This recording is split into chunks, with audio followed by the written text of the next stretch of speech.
8 मार्च 2014 की रात Malaysia airlines की फ्लाइट MH370 अपनी निर्धारित यात्रा पर कुआलालंपुर से बीजिंग के लिए उड़ान भरने वाली थी। लेकिन क्या आप जानते हैं, इस उड़ान के बारे में कोई नहीं जानता कि वह यात्रा कहां और क्यों समाप्त हुई। आज भी यह घटना एक गहरी रहस्य बनी हुई है, जिसे दुनिया कभी भी समझ नहीं पाई। यह फ्लाइट मलेशिया एयरलाइंस की नियमित उड़ान थी, जो कुआलालंपुर अंतर्राष्ट्रीय हवाई अड्डे से बीजिंग के लिए रवाना हो रही थी। इसमें कुल 239 लोग सवार थे, जिनमें 227 यात्री और 12 क्रू सदस्य थे। यह एक सामान्य रात थी और कोई नहीं जानता था कि यह यात्रा दुनिया के सबसे बड़े विमानन रहस्यों में से एक बन जाएगी। फ्लाइट के कॉकपिट में कप्तान जहरी अहमद शाह 53 वर्ष और उनके सह पायलट फारिक अब्दुल हामिद 27 वर्ष दोनों अनुभवी पायलट थे। इस फ्लाइट में कोई भी सामान्य यात्री नहीं जानता था कि वे इस यात्रा के दौरान अपनी जिंदगी को एक रहस्य बना देंगे।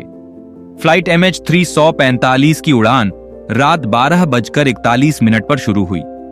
कॉकपिट में दोनों पायलट विमान की उड़ान के लिए तैयार थे। जैसे ही फ्लाइट ने 35,000 फीट की ऊंचाई प्राप्त की, कॉकपिट से एक संवाद हुआ जो अजीब था। कप्तान जहरी ने ATC से कहा, गुड नाइट मलेशियाई 370।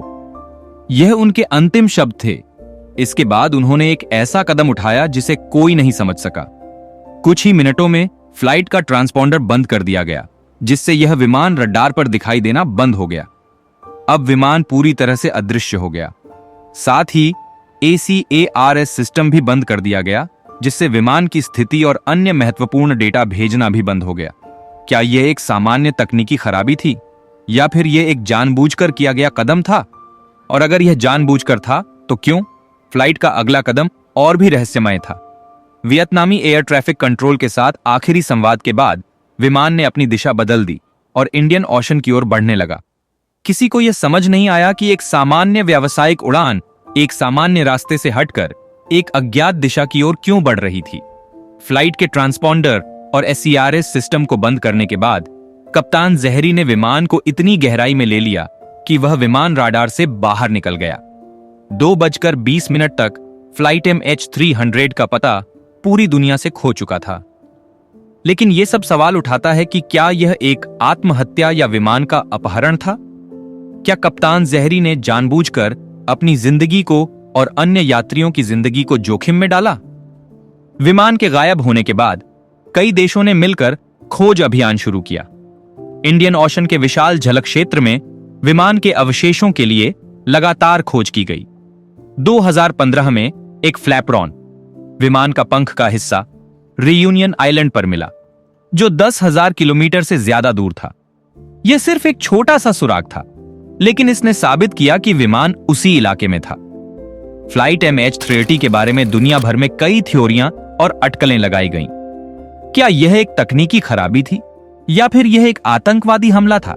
क्या फ्लाइट का कैप्टन जहरी ही इसके गायब होने का जिम्मेदार था, या इसमें कुछ और था? विशेषज्ञों का मानना है कि विमान के ट्रांसपॉन्डर को बंद करना और रडार से गायब हो जाना यह संकेत करता है कि यह घटना एक पूर्व नियोजित कार्य हो सकता है। फ्लाइट के यात्रियों के परिवारों का दर्द आज भी खत्म नहीं हुआ है। वे अब तक यह समझने की कोशिश कर रहे हैं कि उनके प्रियजन कहां गए। क्या वे जीवित हैं, या क्या यह सिर्फ एक दुर्भाग्यपूर्ण हादसा था? फ्लाइट MH370 का गायब होना आज भी एक एविएशन मिस्ट्री बना हुआ है। जांच अब तक खत्म नहीं हुई है, लेकिन इसने एक सवाल खड़ा कर दिया है। क्या विमानन उद्योग पूरी तरह से सुरक्षित है? आखिरकार फ्लाइट MH370 का रहस्य अभी तक न सुलझा है, और शायद आने वाले सालों में भी इसका उत्तर नहीं मिलेगा। लेकिन एक बात तो साफ है, यह घटना एविएशन इतिहास का सबसे बड़ा रहस्य बन गई है, और यह पूरी दुनिया के लिए एक चौंकाने वाली घटना बनी हुई है। क्या फ्लाइट MH370 एक दुर्घटना थी या कुछ और? हम सब इस रहस्य को सुलझाने की कोशिश कर रहे हैं, लेकिन इसका कोई स्पष्ट जवाब नहीं मिल पाया है। इस रहस्य के पीछे की कहानी आज भी जारी है। Subscribe to the channel and keep supporting. Thank you.